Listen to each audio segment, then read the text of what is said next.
Hello there, and welcome to this first episode of Design Talks. Today, we will be talking about electric vehicles in India. I'm sure you know someone who owns an electric vehicle, and they're probably really proud of the vehicle and their contribution in the direction of saving the environment. Only that, unfortunately, that might not be the truth.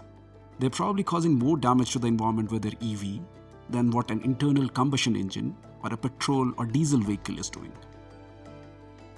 Open quotes, an EV is as green as the grid it sources electricity from for charging and recharging, close quotes, says the headline of an article by Outlook Planet from August 2023. And this is not just out of nowhere. These conclusions were drawn in a study done by IIT Kanpur on electric vehicles. For a context, here of course we are talking about BEVs or battery electric vehicles, which are fully powered by electricity, and not HEVs and PHEVs, which are basically hybrid and plug-in hybrid electric vehicles. More on the grid from which electricity is sourced for charging BEVs, India is still dependent on coal for 75% of its electricity, with Jharkhand, Odisha, Chhattisgarh, West Bengal and Madhya Pradesh being the largest producers. I'm from Jharkhand, and you should really see the volume of coal being extracted and transported to NTPC units for the generation of electricity every day.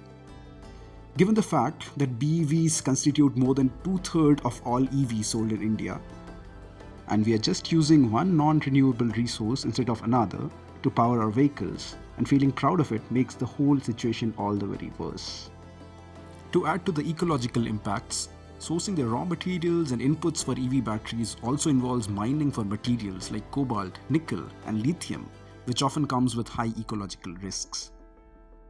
And to top it all off with a cherry, there are studies that analyzed whole life carbon emissions of EVs and ICEs and found 46% of BEV carbon emissions come from the production process as against 26% for an ICE vehicle. So even in its manufacturing stage, EVs are more environmentally damaging than making an ICE vehicle.